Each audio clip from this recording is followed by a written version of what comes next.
Hello YouTube and welcome back. It's me, Fruit Guru. I hope you're all taking care of yourselves as usual. I hope you're enjoying the grind.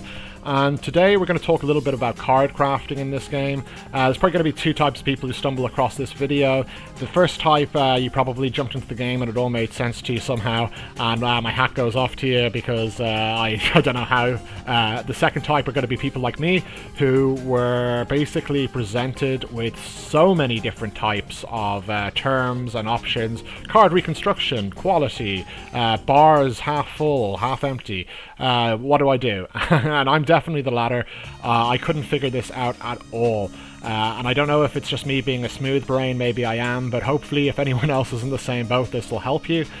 Big shout out to Doom on the Dewada server. He is the #1 challenger rank player there, and he offered to kindly answer any questions I had, so I kind of threw this one at him. And this guy is just so smart at this game. He knows everything, so he's sorry, he's helped me with quite a lot of questions, and a lot of future content in this channel is going to be based off stuff that he's told me. So I guess yeah, big shout out to you, Doom. Thank you so much for the help. It is insane what a difference it makes, and I guess we'll jump right into it. So I think the first thing a lot of people take is if we look at this Peko card example, which is going to pop up now. There we go. So you have a look at this, and you might be asking yourself, well, what do I want here? Actually, do you know what? I've got a better card. Let me flex a little bit. Yeah, I pulled this. Okay, so this one's kind of more relative to my build. So you're going to notice that this has a card quality, and quality is the first thing I'm going to talk about, of 34%.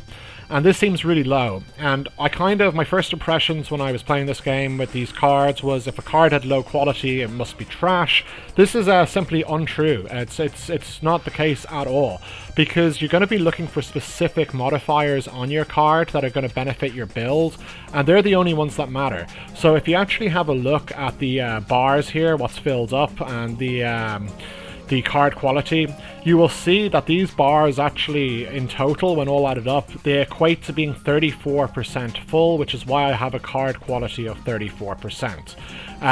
So this basically means that these are my kind of base stats of how the card starts off, and I'll talk a little bit more about that in detail in a minute. But basically, the bottom line here is, for me, I'm just using the magic attack on this build mostly. So if the attack bar and the HP regen bar had been absolutely shot down to the bottom, and my magic attack bar at the top had, say, been about 60% full, and I had a card quality that worked out to be a little bit less or the same, that would have actually been better. In fact, even if my magic attack bar had only gone up to 50% and the other two bars were right down, and I had a card quality that was less, again, that would have been better. So you want to actually make sure that you're kind of getting the right stat on the card. That's the only thing that really matters to you. And again, it's actually not that big a difference in the long term. Now, if you are someone who likes to min-max, you're going to care about this that little bit more. But in a lot of cases with cards I've seen, it's not the be-all and end-all if you get a low roll on your card. So the next thing I'm going to talk about is how the actual stats go up. So you will, of course, have your card upgrade option. And I'm going to bring up this little image here, which I hope explains it. These are two of the same type of card. They are different cards, however, but they are the same base card. You're going to notice that in one, the first one has a quality of 53%, and the magic attack started at +5, whereas the second one, card B, a little less quality. You can see the bar started off lower, and the magic attack basically starts at level 1 at +3.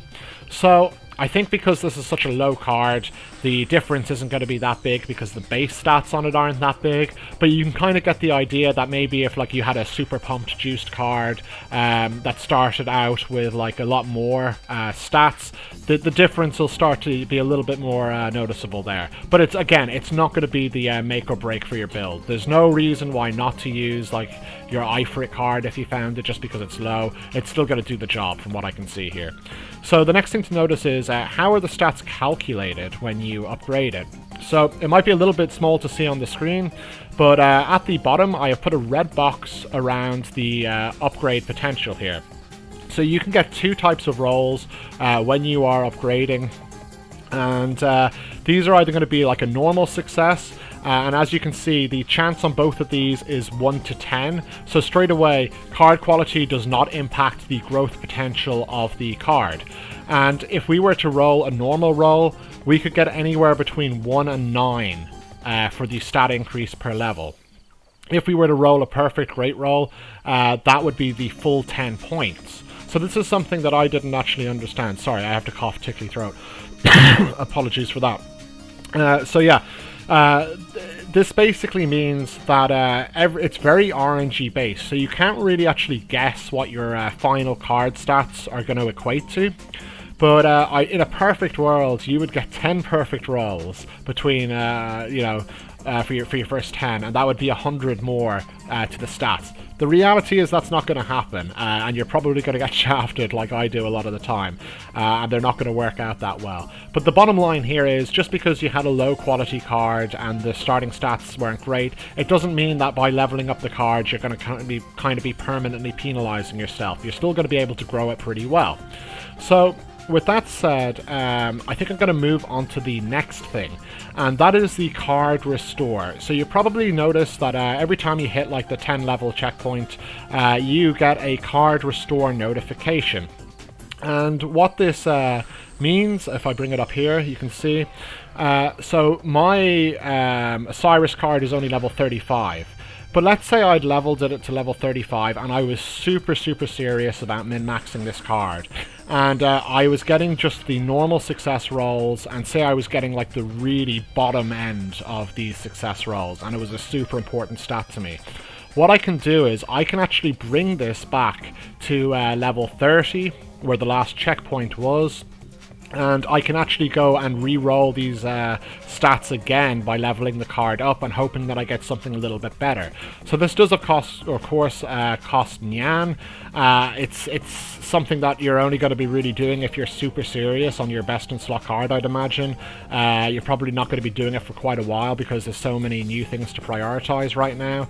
But there is a little safety net there that if you do like really bugger up your card, I guess, you're going to be able to bring it back a little bit and try again.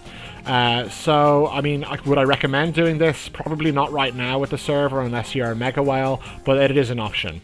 The second thing I'm going to talk about is the card reconstruct. So, this is kind of like a super version of the card restore. It actually brings it all the way back to level 1. And not only does it do that, but it actually re-rolls the base stats on the card. So you might have the Osiris card that added up to 37% quality with the stats across the top, and this might basically pump up some of the stats and might bring them down. You could get a better version of it, you could get a worse version of it, always keep that in mind, but it's basically just a full-on reset. It's as if you're giving the card away and someone's giving you another copy of the card. So that's all there is to it there. Well, actually no, it costs 300 yen as well, so starting to get a little bit expensive with the card crafting if you're taking it really seriously. But that's basically it. The only other thing I'll mention is that with the quality, or not the quality, but with the stat increases of the cards, you're going to occasionally find a card that levels up 2 stats or more, so on, at a time. An example of this is the Savage card, and unfortunately I don't have a copy of it to flex and show you an example with. But from what Doom told me, if you get a perfect roll on this card, for example, it's not actually going to give you both of the stats, the maximum reach. What it's going to do is it's actually going to split the stats, so one might get more and one might get less, which is a little bit funny. To be honest with you, I kind of understand that, but I'd like to see it in practice, so maybe take that part with a pinch of salt before you take my word for it. But all in all, that's basically the card crafting scenario. That's basically how you do it.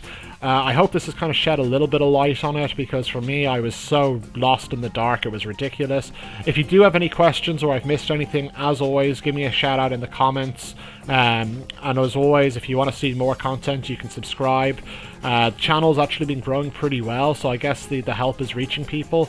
So to everyone, once again, thank you very much for watching, and I hope to continue providing content on this game as I learn it myself. Good luck with your rolls, and happy farming, folks. Take care. Fruit Guru out.